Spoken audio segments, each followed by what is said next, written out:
우리가 계속해서 나누고 있는 이제 로마서 가운데 등장하는 수신자들은 이제 단순한 그리스도인들이 아니었습니다. 그들은 이제 혼합 공동체로서 유대 그리스도인들과 함께 로마라는 나라의 특징 가운데 있었던 다양한 민족들이 있었던 것과 같이 이제 이방인 그리스도인들이 그들과 함께 속해 있었다는 것입니다. 그래서 그 안에는 항상 어떤 문제가 있었냐면 이제 유대인 그리스도인들로 하여금 잘못된 생각들, 곧 율법을 지켜감으로 인해 의롭다함을 칭하게 된다라는 것들이 이제 그들과 함께 있었던 다른 그리스도인들을 굉장히 힘들게 만들었다라는 것입니다. 그래서 이제 로마서를 계속해서 읽을 때 이제 사도 바울이 끊임없이 이제 율법과 함께 믿음을 강조하며 설명한 이유가 바로 여기 있었던 것이죠. 이게 보통 문제가 아니었던 것입니다. 이제 또 율법으로 인해서 서로도 정죄해가고 또 할례도 더해가야 하고 얼마나 어려운 일이 가득했습니까? 이제 보통 힘든 일이 아니기 때문에 이 로마서 전체 가운데 예수 그리스도를 비춤과 함께 그들의 율법의 문제들을 많이 지적했던 것입니다. 그러니까 오늘 우리가 읽은 본문도 동일합니다. 사도 바울이 율법에 대한 것이 도대체 언제 적용되는가, 결혼한 남자와 여자의 관계를 통해서 설명을 더해가죠. 그리고서 사도 바울은 이어서 이렇게 이야기합니다. 본문 4절입니다. 그러므로 내 형제들이여 여러분도 그리스도의 몸으로 인해 율법에 대해 죽은 자가 됐습니다. 이것은 우리가 다른 분, 곧 죽은 자 가운데 살아나신 분에게 속해 하나님을 위해 열매를 맺게 하려는 것입니다. 사도 바울은 이제 이 비유를 통해 여자가 이제 자신의 남자가 살아 있을 때는 그 남편의 법으로 매여 있으나 남편이 죽으면 그 법에서 벗어난다라고 설명합니다. 그리고 그 비유는 앞서 읽은 본문 4절의 말씀과 같이 우리 역시 율법으로 인해 죽었다. 그래서 그 율법에 더 이상 얽매여 있지 않아도 된다라는 것을 이제 이야기하기 위한 비유였다는 것을 설명하게 되죠. 여러분, 이런 말씀은요, 오늘 우리로 하여금 이 믿음이라는 것이 신앙생활을 더해가는 우리 삶에 얼마나 또 구체적으로 정말 또 다양한 일 가운데 간섭한다라는 것을 이제 깨닫게 좀 만들어주는 것 같습니다. 여러분, 우리 신앙이 연약할 때, 또 어릴 때에는 우리로 하여금 믿음이라는 것은 그저 무엇을 위한 일로서만 받아들여지고 기억하고 있습니까? 그냥 죽어서 천국 가는 것을 위한 일로, 그것을 위한 수단 정도로 좀 생각할 때가 많았었을 겁니다. 하지만 시간이 지나서 우리에게 육신이 좀 더 또 생각과 우리의 마음에 우리 영이 성숙해져 갈 때, 그러니까 우리는 깨닫게 되는 것이죠. 믿음이라는 것이 그저 죽고 천국 가기 위한 것이 아니다라는 것을요. 그 믿음을 통해 우리가 알아야 할 것들이 분명히 더 있고 또 그를 통해 우리가 이뤄가야 할 것들이 있다라는 것을 깨닫게 되는 것입니다. 그래서 우리가 각자의 삶 가운데 그 믿음을 보고 그냥 믿는다라고 끝내는 것이 아니라 각자의 신앙 생활이라고 우리가 이야기하는 것이죠. 우리 한 사람 한 사람이 그 믿음을 생활해내는 것, 곧 살아낸다는 것이기에 삶과 믿음이 연결되어서 그 믿음을 우리가 말로만 하는 것이 아니라 각자의 현실로 살아내는 것이기에, 그래서 우리가 한편 오늘 이 말씀이 굉장히 중요한 이유가 있습니다. 왜냐하면 오늘 우리 각자의 삶이 지금 율법주의자로서 살아가고 있는가, 아니면 그리스도인으로 살아가고 있는지를 돌아보고 또 점검할 수 있도록 도와주기 때문입니다. 여러분, 항상 기억하셨으면 좋겠습니다. 하나님께서 특별히 이스라엘 백성들 가운데 또 그때의 성도들에게 또 오늘 저와 여러분에게 이런 말씀을 더해주는 이유가 있습니다. 그래서 저는 좀 그렇게 생각하면 좀 이해하기 편할 것 같아요. 불편할 수 있겠지만 하나님의 사랑이 담긴 잔소리들이 성경에 가득 차 있다. 그러니까 우리가 부모님들이 자녀들에게 참 아이러니한데 사랑한다고 얘기하면서 왜 그렇게 잔소리를 더해가는 것인가 생각해보면 사실 여기서부터 출발이 하는 것이 아닌가라고 생각을 해봅니다. 이게 그렇잖아요. 와, 나를 사랑한다고 참 마음 깊이 사랑하는데 이상하게 내 아들만 내 딸만 보면 잔소리가 먼저 튀어나오고, 그렇지 않나요?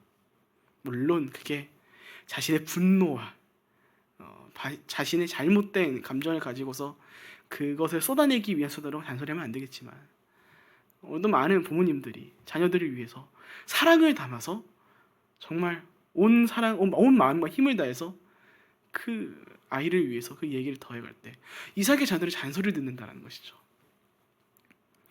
여러분 그렇게 얘기하는 이유가 있습니다. 그 삶을 우리가 잘 돌아보고 우리 자녀들의 삶을 올바른 길로 인도하도록 하기 위해서인 거거든요. 또 그것을 다르게 얘기하면은 이거 그냥 내버려두면 우리 아이들이 잘못 갈 거도 알기 때문입니다. 여러분 오늘 말씀은 똑같습니다. 오늘 이 말씀이 어쩌면은 그 율법을 행하고 있는 유대인들을 향한 지적이나 잔소리 보일 수 있겠지만 이거 사실 오늘 저와 여러분을 위한 것입니다. 왜냐하면 어쩌면 우리가 그때 유대인들과는 다를지 모르겠지만 우리의 삶이 그들의 모습과 똑같을 수 있는 가능성이 농후하기 때문입니다.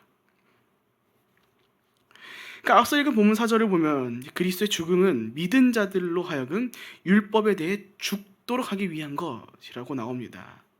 그러니까 이런 말씀은 우리까지 두 가지를 깨닫게 만들어주죠. 첫째는 우리가 더 이상 율법이 아닌 그리스도께 속한 삶이 되었다라는 것을 깨닫도록 하기 위함이고, 이어서 둘째는 그로 인한 우리가 그냥 살아가는 것이 아니라 하나님을 위한 열매를 맺도록 하기 위함이다라는 것입니다. 여러분 율법주의자들이 왜 하나님이 아닌 율법에 치우쳐 율법만을 바라보게 되었습니까? 우리가 기억하기로는 이 율법이라는 것은 율법의 본질과 그 역할은 죄를 깨닫게 하도록 하는 것과 함께 인간의 한계를 깨닫게 함으로 인하여 결국에는 하나님을 바라보도록 하기 위한 역할을 율법이 하고 있는 것을 알고 있는데, 이스라엘의 그 죄된 삶은 오히려 율법으로 인해 하나님을 바라보도록 하는 것이 아니라 율법 그 자체만을 바라보는 삶으로 변질되어 왔다는 겁니다. 그래서 그 율법에 행함만이 가득하는, 그 율법을 행함에 있어서 마음이, 신실함이, 그 믿음이 빠진 그저 종교적인 행위가 되어버린 것이고 그 자체에 목숨을 걸기 시작했다는 것입니다. 여러분 오늘 저와 여러분들에게도 이렇게 비슷한 사례들이 있지 않습니까? 처음에는 신실한 마음을 가지고 예수님, 제가 예수님 향해서 목숨을 다하겠습니다. 이 땅을 살아가는데 나그네 길인데 뭐 아까울 게 있습니까? 주님께 다 드리고 생명도 드린 삶을 살아가겠습니다. 처음은 고백하는데 점차 시간이 지나갈수록 우리 삶이 어떻게 변질되는 것을 봅니까? 나를 내어드리는커녕 그 어떠한 것 하나도 내어드리지 못하는 삶을, 그러다 보니까 또 어떤 것에 우리의 목숨을 겁니까? 신앙생활을 하고 있다라는 것처럼 보이는 그 행위에 목숨을 걸게 됩니다. 그 대표 주제가 뭡니까? 주일 성수죠.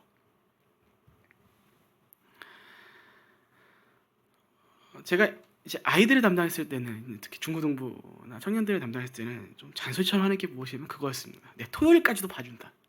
특히 사양팀 아이들 가르쳤을 때 내가 토요일까지도 봐준다. 니네가 놀러 가야 할 일 있으면은 토요일도 괜찮다. 솔직하게 말하고 놀러 가도 된다. 내가 봐줄게. 봐줄 것도 아니지. 너희가 일주일 동안 열심히 학교 다니고 학원 다니고 있는데 노는 시간이 그날밖에 없을 텐데 내가 왜 이해를 못하겠냐. 이해해주겠다. 다만 일부러 그 시간은 만들지 말고 대신에 주일만큼은 건드리지 마라. 그때는 허락하지 않는다. 그래서 부모님들도 막 완강하게 거절하죠. 그때는 뭐 전도사 강도사였으니까 전사님, 강사님 좀 우리 이제 고3인데 입시 절대 안 됩니다. 우리 권사님, 집사님 제가 공부를 해봤는데요. 그때 공부해 본다고 성적이 오르는 거 아니더라고요. 네. 할 놈들은 하더라고요. 근데 제 삶을 보십시오. 이게 제가 성적이 정말 안 좋았거든요. 여러분 기억하실지 모르지만 전 수능을 다 찍은 사람입니다. 정말 열심히 기도하고 수능을 폈는데 검은 건 글씨요, 하얀 건 종이니 딱 종을 치고 기도하고서 남들 먼저 시작하고 쓱쓱 긁고 있는데 저는 한 3분 기도하고 믿음으로 누군가는 말하더라고요. 1번을 못 풀면 1, 2번 문제는 사람이야 풀 수 있다. 그래 나도 할 수 있겠지, 사람인데. 피자마자 닫고 주님 저는 사람이 아닌 겁니다. 딱 찍었어요. 그 성적이 767등 박살이 났죠. 근데 그 삶이 지금 어떻게 살아가고 있습니까? 참 감사하게도 글도 제대로 못 읽던 제가 글이 없으면 공부를 할 수 없는 신학을 공부하는. 그러니까 그래서 집사님과 권사님들에게 얘기를 하는 겁니다. 집사님, 제가 공부 잘했을 것 같습니까? 아니요. 그 삶, 그 주일 지킨다고 우리가 성적 안 바뀝니다. 오히려 믿음만 떨어집니다. 정말로 믿음이 있으시다면은 그 시간, 아이들이 그 시간들 주일날 드립시오. 잔소리합니다. 하지만 점차 가면서 우리가 성숙해지면서 우리가 점점 무엇을 깨달아가야 하는가. 앞서 말씀드린 것처럼 우리가 그 믿음과 우리 삶이 성숙해져 갈 때 이 주의 성수를 하는 올바른 이해와 그것을 향한 우리의 믿음의 표식이 필요한데, 이게 어느 순간 우리의 삶이 뒤바뀌어 버리는 거죠. 주의 성수를 그저 그렇게 잔소리할 때는 상관없을 겁니다. 아이들이니까 그 믿음 점차 자라가야 하기 때문에, 더 배워야 하기 때문에. 그러나 그 삶이 성숙해져 갈 때 그것을 아직도 깨닫지 못한다면은 우리는 결국엔 그 주의 성수를 어떻게 합니까? 그 종교적인 행위로만 하는 겁니다. 내가 믿음을 지키고 있다라고 보여지는. 그러니까 그 본질에는 신경 쓰지 않고 그 주일이 무엇인지를 전혀 기억하지 못한 채 주일날 한 번 지키면 내가 열심히 하고 있는 거겠지라는 식으로 이해해버리고 그것에 믿고 있다고 착각하는 삶을, 오늘 본문과 같이 그 율법의 주인 되신 하나님께 그 마음을 드리는 삶이 아니라 그 율법 그 자체를 지키는 일에 목숨을 거는 율법주의자들과 하등 다를 것 없는 삶을 살아가게 된다는 것입니다. 물론 오해하지 마시기 바랍니다. 주를 지키지 말라는 얘기가 아닙니다. 할 수만 있지만 최선을 다해 지켜야 합니다. 왜냐하면 그날은 주님의 날이기 때문에요. 그러니까 그들의 삶이 결국 무엇인가 하니 하나님이 아니라 율법의 다스림 가운데 살아가게 됐다는 겁니다. 그 율법에 속한 삶을.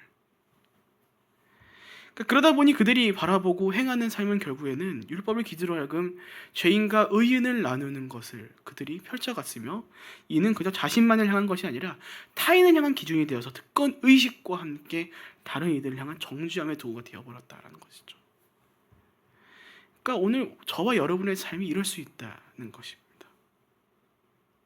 그렇게 사랑하는 여러분, 오늘 우리에게 있어서 각자의 삶이 예수 그리스도로 말미암아 이 율법에 속해 살아가는 것이 아니라 그리스도께 속해 살아간다는 것이 얼마나 중요한지를 잘 기억하시는 하루가 되시기를 축복드립니다.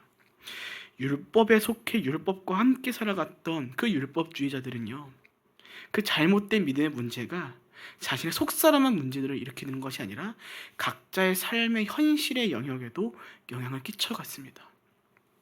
겉으로는 의롭게 율법 지켜가는 유대인으로 보이지만 이미 그 속은 썩어버린, 예수께서 말씀하신 것처럼 회칠한 무덤으로 살아가게 되고, 또 결국엔 그 삶이 펼쳐가는 과정 가운데는 말은 잘 지킨다고 모르는 사람들은 잘 지키는 것처럼 보이지만 결국은 그 실상은 율법을 어겨가는 자들의 삶을 펼쳐갔던 것입니다.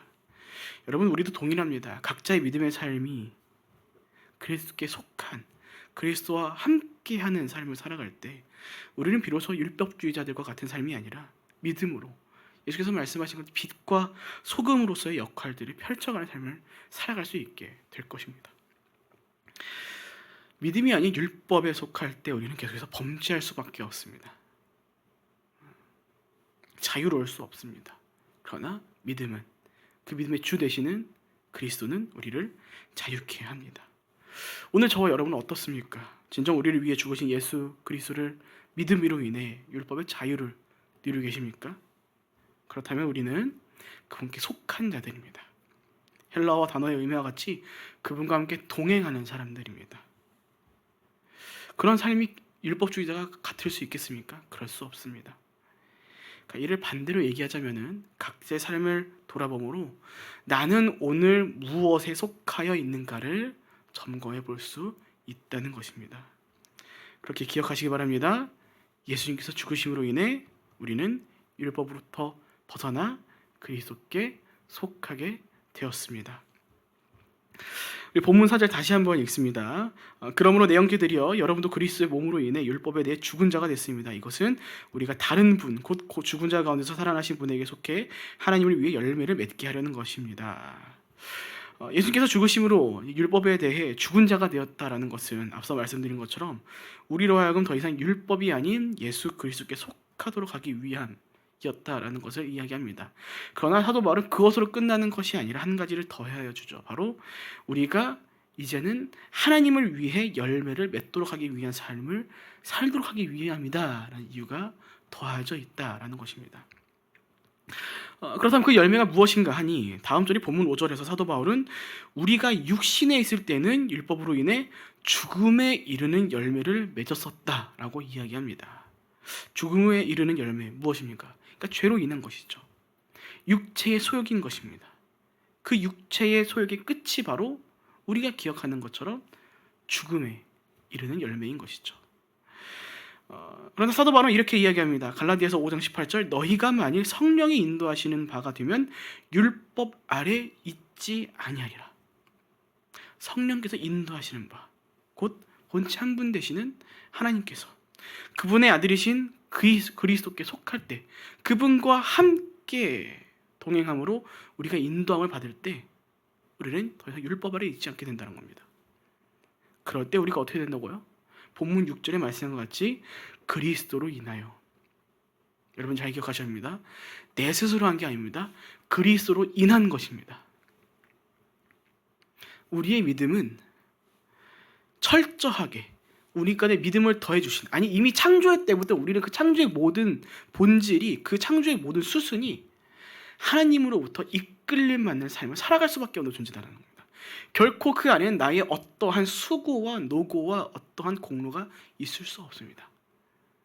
그래서 저는 그 말이 너무 좋습니다. 하나님께 끌려당하는 삶. 네. 우리 삶의 모든 것이 그리스도로 인한, 주님으로 인한 삶을 살아가는 것이 우리가 펼쳐가야 하는 삶인 겁니다. 결코 나의 어떠한 공로도 더해갈 수 없는 겁니다. 우리가 수고함을 더해가는 이유가 무엇입니까? 우리가 그 사랑의 관계 가운데 거하는 것을 알기 때문입니다. 그래서 우리가 하나님을 위한 삶을 살아간다라는 것이 믿음이 연약하거나 믿음이 없는 사람들에게는 이해가 잘 되지 않는 일일 것입니다. 하지만 정녕 깊은 믿음, 정말 하나님 기뻐하시는 믿음을 가지고 있는 사람들에게는 그 얘기가 무엇인지는 이해하거든요. 하나님을 사랑하는 자들로서, 그 사랑의 관계 가운데 거하는 자들로서 우리가 이미 그 받은 사랑을 본받아 우리가 자신을 내어주고 그 사랑의 대상을 위해 살아가는 삶을 우리가 펼쳐가는 것이죠. 그렇게 우리가 그리스도로 인해 성령의 새로운 것으로 섬기는 삶이 되어간다는 것입니다. 곧 육체가 아니라 하나님을 위한 열매, 곧 성령의 열매를 맺어간다는 것이죠. 그래서 우리가 기억해야 할 것은 그리스도를 믿는다라는 것은 겉으로 보이는 율법의 행함으로부터 자유케 한다라는 것만이 아니다라는 것을 기억해야 한다는 것입니다. 이를 통해 우리의 가장 중요한, 영혼의 가장 근원적이고 본질적인 문제인 구원의 문제를 해결함과 동시에 그 믿음으로 말미암아 이제 구원받은 자들이 그 영혼의 문제를 해결받음을 넘어서 이제 앞서 말씀드린 창조의 본질적인 문제들, 본디 하나님을 거절하고 하나님을 배신하였던 그 죄된 삶을 멈추고 당시 창조의 모습을 회복하여서 그리스도로 인하여 그분께 이끌림 받고 인도함을 받아서 그 사랑의 간격 가운데 머물므로 말미암아 이제는 우리의 사랑 되시는 하나님을 기쁘게 섬기는 삶을 살아가도록 만든다라는 것입니다. 무엇이요? 그리스도를 믿음이. 결국 그 믿음이라는 것은 그리스도의 몸의 죽음은 우리를 율법으로부터 사로잡힌 그 겉사람과 속사람의 문제를 함께 해결해 주시는, 우리를 본래 있어야 할 모습, 본래 행해야 할 모습으로 회복해 해주시는 하나님의, 주님의 은혜다라는 사실입니다. 그렇게 사랑 여러분 부디 기억하시기 바랍니다. 우리는 예수 그리스도의 죽음과 부활을 믿는 자들입니다. 그리고 우리로 하여금 그것을 믿는다라는 것은 그저 죽고 천국 가는 일로 끝나는 것이 아니라 이제는 우리가 율법으로부터 자유케 됨을, 더 이상 율법의 다스림이 아닌 그리스도께 속하여 그분의 다스림 가운데 살아가게 되었다는 것을 깨달아 주는 것입니다. 율법은 결코 우리를 자유케 할 수 없습니다. 율법은 우리의 한계를 깨닫게 하고 결국 죄를 바라보게 하며 죽음에 이른 열매를 맺도록 만들어 갑니다. 하지만 그리스도는 아닙니다. 그분의 죽으심은 우리로 하여금 율법으로부터 자유케 하시며 이는 곧 죄가 아닌 은혜를 바라보게 만드는 것이고, 그 은혜과는 우리는 이제 영생에 이르는 열매, 곧 창조의 법칙에 따른 삶으로 회복케 하는 은혜다라는 사실입니다. 여러분 오늘 잘 돌아보시기 바랍니다. 오늘 저와 여러분 어떤 다스림 가운데, 누구에게 속해, 누구를 따라, 무엇을 바라보고 살아가고 있습니까? 율법입니까? 아니면 그리스도의 은혜입니까? 진정 예수 그리스도의 죽음과 부활을 믿는 자들은 그분의 다스림 가운데 살아갈 것이고, 그저 단순한 구원의 문제를 넘어 오늘날 이 땅에서 살아가는 우리의 삶 모든 순간들이 창조의 법칙으로 회복된 삶, 곧 하나님을 따라 하나님께 속해 하나님을 섬기는 삶, 곧 하나님을 위한 열매를 맺어가는 삶을 살아가게 될 것입니다. 기억하시기 바랍니다. 오늘 나를 무엇이 다스리는가, 오늘 내가 무엇에 속해 있는가에 따라 각자의 삶에 펼쳐갈 현실이 율법주의자들의 삶이 될 것인지, 아니면 진정 그리스도인의 삶이 될 것인지를 결정할 것입니다. 말씀 마칩니다. 부디 오늘 말씀을 기억하시며 율법이 아닌 그리스도의 은혜 가운데 머물며 그리스도에 속해 그분의 다스림 가운데 살아가시는 저 여러분 모두가 되시기를 주님의 이름으로 축복드립니다. 아멘. 함께 기도하겠습니다. 살아계신 하나님 아버지, 원컨대 우리가 오늘 말씀을 기억함으로 말미암아 율법이 아닌, 행위가 아닌 예수 그리스도로 그 믿음으로 말미암아 그리스도께 속한 삶을 살아가길 원합니다. 주님, 우리의 믿음이 그저 우리의 속사람 가운데 구원의 문제를 해결하는 것을 넘어 하나님이 기뻐하시는 열매를 맺어가는 하나님을 위한 삶을 우리가 우리의 현실 가운데 펼쳐가길 원하오니 우리를 인도하여 주시옵고, 우리 가운데 희미해지는 그 믿음의 본질을 다시 한번 기억하고 떠올릴 수 있도록 인도하여 주시옵소서. 그로 말미암아 우리가 하나님의 자녀들로서 빛과 소금으로서의 삶을 펼쳐가길 원합니다. 주의 사랑하는 모든 성도들 가운데 그 삶을 펼쳐갈 힘과 지혜와 능력과 필요를 더해 주셨고, 그 무엇보다 주의 사랑과 그 믿음을 더하여 주시옵소서. 그렇게 우리를 주의 길로 인도하실 것을 믿고 감사하며 살아계신 예수님의 이름으로 기도합니다. 아멘.